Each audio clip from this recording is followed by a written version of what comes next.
Uma ideia, o Ministério da Fazenda está extremamente preocupado com essa discussão do CAF, porque quer ter para ele, governo, a possibilidade de desempatar uma discussão, como fez menção aí o deputado Marcel Van Hatten.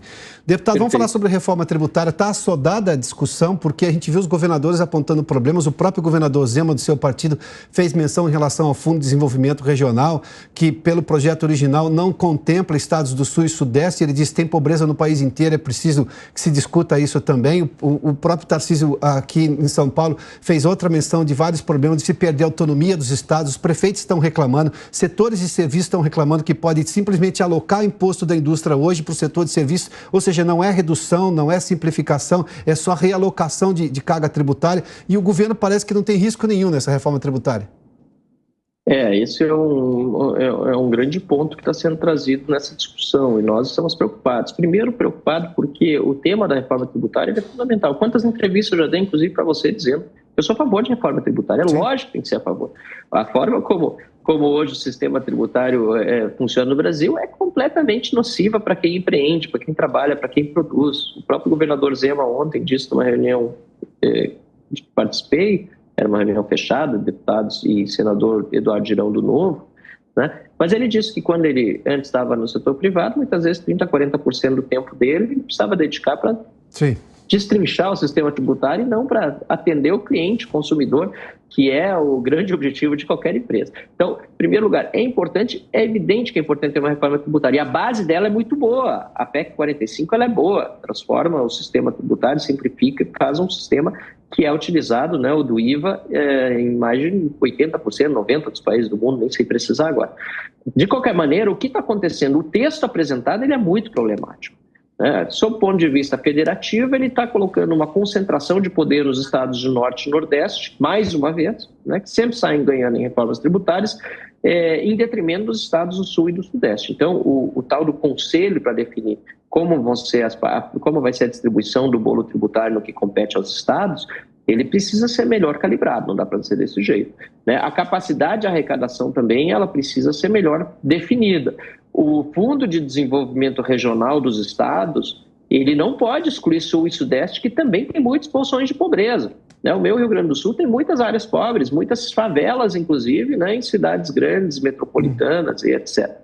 E, por fim, nós precisamos colocar uma trava para aumento de carga tributária, porque estão falando que não vai ter aumento de carga global, mas em nenhum lugar do texto isso está realmente claro. Sim. Nós temos uma emenda proposta pelo deputado Alexis Fontaine, que foi nosso deputado na legislatura passada, novo, que deixa vinculado o aumento do imposto, ele não pode passar o aumento do PIB. Então, se o PIB crescer, o aumento do imposto não pode crescer mais do que o aumento do PIB. Eu acho que tem que ser algo muito claro, talvez não seja essa a emenda ideal, mas ela é muito boa, mas tem que ser muito claro que não vai ter aumento de carga tributária, porque passar para o cidadão pagar a conta do inchaço do Estado mais uma vez, não vamos aceitar.